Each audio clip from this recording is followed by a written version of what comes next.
it skipped my mind for a second. I remember seeing the notes. Yeah, no worries. Bikkurim, base hay. Truma Meiser is like Bikurim in two ways, and like Truma in two ways. It may be taken from the clean for the unclean and from that which is not nearby, but like Bikurim, and it renders forbidden the threshing floor and has prescribed quantity like Truma. The etrog is like a tree in three ways, and like vegetables in one way. It is like a tree regarding Orla, Revi, and the seventh year, and like vegetables in one way, in that its tithing is at the time of its gathering, and so that's Reb Gamaliel. Reb Elliot says it's like a tree in all three things. The blood of bipeds is like the blood of animals, in that it renders the seed susceptible, and one is not liable on account of the blood of creeping things. Okay. Okay. Yes. Koi. So Right. koi is some kind of animal that is that has aspects of a domestic animal and aspects of a wild Right. animal. And some authorities hold that a koi is a buffalo, Right. um, right, which is a kosher animal. And as a matter of fact, I have a cousin who on a moshav nearby. It's near Kiryat Malachi. I think it's called I think Bnei Re'im it might be. Um, Mhm. and they have a buffalo farm. Really? They produce buffalo dairy products. Dairy products. Yep, buffalo dairy products, and they're delicious. Wow. I haven't had dairy. I've had buffalo, but not anything dairy from them. You've had the meat side of them. Okay. I mean, that's when I ate meat. Yeah, when I used to eat Right, meat. so buffalo, so assuming that buffalo is a koi, יש לו דרכים שווה לחיה ויש בו דרכים שווה לבהמה ויש בו דרכים שווה לבהמה ולחיה ויש בו דרכים שאינו שווה לא לבהמה ולא בחיה. So there are some things that it's like a behemoth and some like it's a chaya and some like both and some like neither. Okay. Your general rule as we're going to go into these mishnahs about the koi is that in every case, because it's a suffix, we're going to go to chumrah. Right. That's Okay. when it comes to dinim to dinei Torah, we go to Chumrah, and you'll see that also there's also a case of dinei Mamonos where we're going to bump up into. Okay, Ketzad Shavu Lechaya. So how is it like a chaya? Okay, so what are the stringencies of a chaya that we're going to have to apply? Damo taon kisoy kedam chaya. You have to do kisoy adam. Right, a behemoth doesn't need kisoy adam, but a chaya does. So you shecht a buffalo, you've got to cover its blood. Its blood. The ein shochtin also biyom tov. However, you're not allowed to shecht it on yom tov because of the potential that it might need kisoy adam. The im shchato, and if a person did go ahead and shecht the buffalo, ein mechasin es damo. You're not allowed to cover its blood, um, because then you'd have to dig up sand for it to Right. cover it. And even and uh, because it, right because of the Isra Tiltal because it's muktzah unless it was designated beforehand. I think there's some who say there's some Mepharshim who say that even if you had afar muchan, if you'd already prepared the sand before and designated it for kisoy adam, that you would still not be allowed to do the kisoy adam because of the chashash that somebody will see it and say, oh look, it's a behemoth and you have to do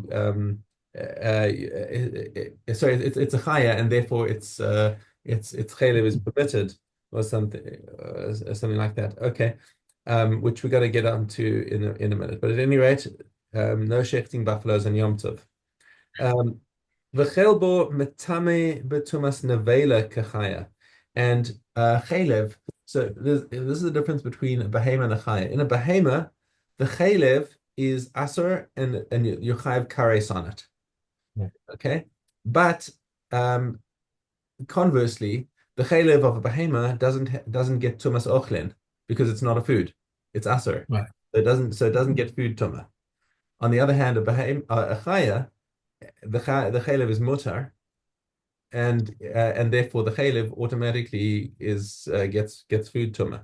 So that's what we see. The chaylev is metame but tumas nevela kachaya, with nevela tuma if it died on its own. Okay, but tuma subasafek. However, it's considered a safek tuma, which has nafkaminas that if let's say truma got became tame from the chaylev of a koi, then because it's a safek, you're not allowed to eat it, but you're also not allowed to burn it. So it's got to be left. It's just got to be put aside and left to decay. The ein podin bo peter chamor, and also a koi cannot be used for pigeon of a firstborn donkey, right? For a firstborn donkey, you use a sheep or a goat, and you can redeem with that, but that's because it's a behemoth. That you Right. cannot do that with a koi. Okay, then the chumras of the behemoth. Ketzad shaveh behemoth, chelbo asur kechelev behemoth. You're not allowed to eat it. You're not allowed to eat the chaylev, just even though it's makabel tuma midrabanan because of the safek. We don't know we can't permit you to eat that chaylev. But ein chayvin alav kares. However, you wouldn't be chayav kares for eating it, and which means basically that you would not bring a chatas offering for uh, for, Right. for eating chaylev of a koi. Would you bring an asham taloi? Because you're not sure. That's an interesting question. Would you bring an achayev an achares udin? Um, yeah, he doesn't bring a chatas. The commentary just says he doesn't bring a chatas, but it doesn't actually go into whether this is a case of an asham taloi, where there's an asham taloi um, is usually brought in for a doubtful case of maybe you did an avera, maybe you didn't do avera. You're not sure. Like there were two pieces of Yeah. one was chalev, one was shuman, and you ate one, and you don't know which one it was that you ate. Here in Okay. this case, you know what you ate. You just don't know what the halacha is. So I'm not sure that's grounds for an asham taloi. Anyway, eino nilkach bekesef maaser le'echol b'Yerushalayim. You may not buy it with maaser money, with maaser sheni money, in Yerushalayim, because this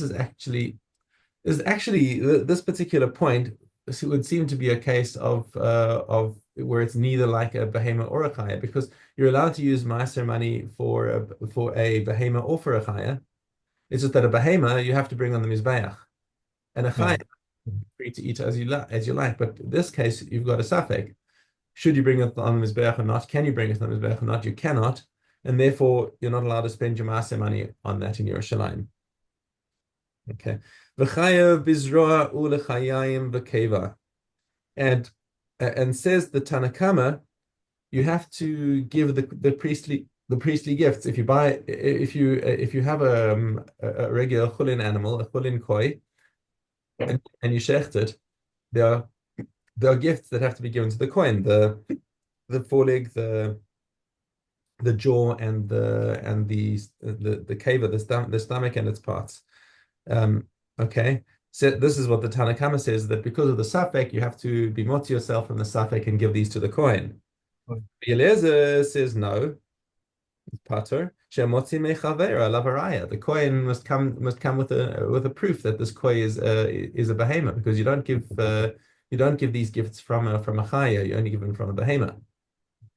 And he says, what's the if it's a monetary gift, it's not like you have to be yotze, the mitzvah of giving it. It's just a monetary entitlement that the Torah gave to the coin, and if the coin cannot prove that he's entitled to it, then the Israel can keep it, and that is in fact the halacha. Hmm. Okay. Okay, back to Orla Gimel Daled. Or like a dish cooked with shells of oil must be burnt, and if it became mixed up with others, it must be voided in 200. If an oven was heated with shells of oil and bread was baked in it, the bread must be burnt. If it became mixed up with others, it becomes void 1 in 200. If one has such bundles of fenugreek of Kile Hakarim, they must be burnt. If they became mixed up with others, all must be burnt. So says with Meir, but they can come and say they become voided 1 in 200. Okay. Okay. And Maisa Sheni. Got it. Hey. Sheni. Dalit Hay. If one was standing on the threshing floor but had no money at his disposal, he may say to his fellow, "This produce is given to you as a present." And then he says, "But this is redeemed with the money that is in the house." If he drew from him Maisa Sheni for a seller Maisa for a seller, and before him he could deem it as price to the two sellers, he gives him a seller and profits by one seller, and the Maisa Sheni is his. If he drew from him Maisa for two sellers, and before he could redeem it in his price to the one seller, he gives him a seller from Pulin and a seller from his Maisa Sheni, and if he was in Amma Aretz, he gives him from Demai. If one redeemed Ma'aser Sheni but did not designate it, Rabbi Yossi says it suffices, but Rabbi Yehuda says it must specify. If one was speaking to a woman about her divorce and her betrothal and gave her a bill of divorce or a gift of betrothal without specifying, Rabbi Yossi says it suffices, but Rabbi Yehuda says he must specify. No, excuse me. Oh, wow. Elam. Okay. Brisson, Bardasim, and A second. Damakion. Hold on just a No, second. I'm sorry, the wrong one. I'm sorry, the wrong one. It should be hey. Wait. Garment vendors may sell in the usual fashion, provided they do not react to the sun in the sun or to the rain in the rain. The scrupulous to spend them over a staff behind them. Tailors may sew in the usual fashion, provided they do not react to the sun in the sun or to the rain in the rain, and the scrupulous sew on the ground. Bursin, Bardisin, and Dalmatinyan and felt shoes may not be worn until they have been examined. Rabbi Yoshi says those which come from the coast and from overseas need not be examined, since the presumption is that they are made of hemp, and wool-lined shoes do not come under prohibition of kalayim. Okay. We're going to finish kalayim tomorrow, and then we go Yeah. on to So here's Shvius. Svius. Okay. Okay. Zion Aleph. Base. No, it's on a base, on a base. If someone fills with one hand and performs a different activity with his other hand, or if he fills for himself and for another, or he fills for two people simultaneously, both are disqualified for a different activity and validate during the filling whether it is for himself or for somebody else. If someone testifies that the water with one hand sanctifies the water with one hand, performs a different activity with its other hand, it is for himself, it is disqualified, but if it's someone else, it is valid. If someone sanctifies for himself and for someone else, his is disqualified, but the water of the other person is valid. And if someone sanctifies water for two people at once, both are valid. Sanctify for me, and then I will sanctify for you. The first one is valid. Fill for me, and then I will fill for you. The last one is valid. Sanctify for me, and then I will fill for you. Both are valid. Fill for me, and then I will sanctify for you. Both are disqualified. If someone fills his barrel and that was it? I'm sorry. Okay. Okay. Okay. Okay. Zion base. A bird ola which one made above in the manner of an ola offering for the designation of an ola is valid. If he made it in the manner of an ola offering for the designation of katos, it is valid, but not if he's not credited to the owner. In the manner of a katos offering for the designation of ola, or in the manner of a katos offering for the designation of katos, it is invalid. And if he made it below in any of these manners, it is invalid. And all of them do not contaminate with tumor via the throat, but one is subject to the laws of Mila on their account, except for the bird katos, which is made below in the manner of katos, offering for the designation of katos. A bird ola was made below in the manner of a katos offering for the designation of katos. Rav Eliezer says one is subject to Me'ila on its account, but Rav Yoshua says one is not subject to Me'ila on its account. Rav Eliezer says that the katos offering, which is not subject to Me'ila when it has been offered for its own designation, is nevertheless subject to Me'ila when one changes designation.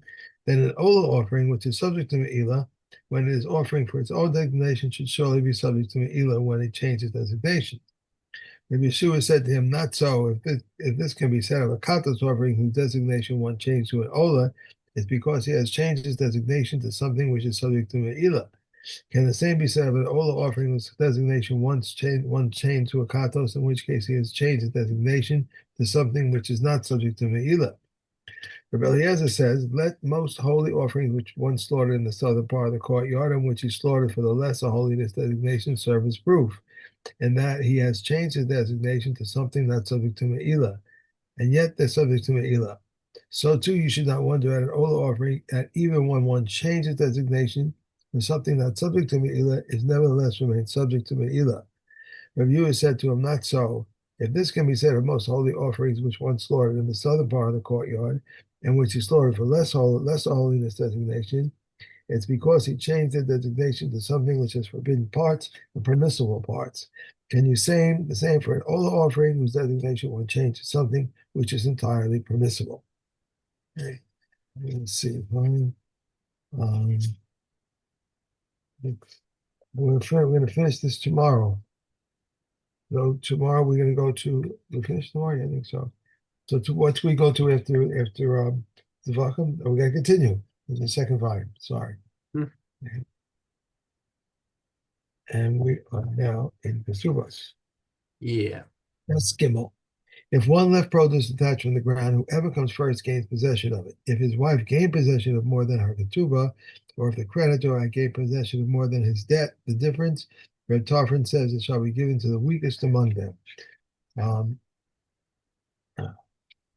Rabbi Akiva says no clemency is shown in judgment. Rather, it shall be given to the heirs, for all of them require an oath, but the heirs do not require an oath. If one sets up his wife as a storekeeper, or he appointed her as an administrator, he may impose an oath on her whenever he wishes. Rabbi Eliezer says, even concerning a spindle on her dough. If he wrote to her, I have neither a vow nor an oath upon you, he shall not impose an oath upon her, but he can impose an oath upon her heirs or her successors.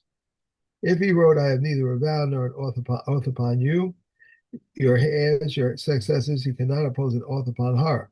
Her heirs or her successors, but his heirs can impose an oath upon her, and her heirs and her successors. If he wrote, neither I nor my heirs nor my successors have a vow or an oath upon you, your heirs and successors, neither he, his heirs, or his successors can impose an oath upon her, her heirs, or her successors. Okay. Mhm. That was it. If you went from her husband's That's it. We're one done. more. Right. Oh, that's it? Okay. Okay. And I forgot, I can't remember.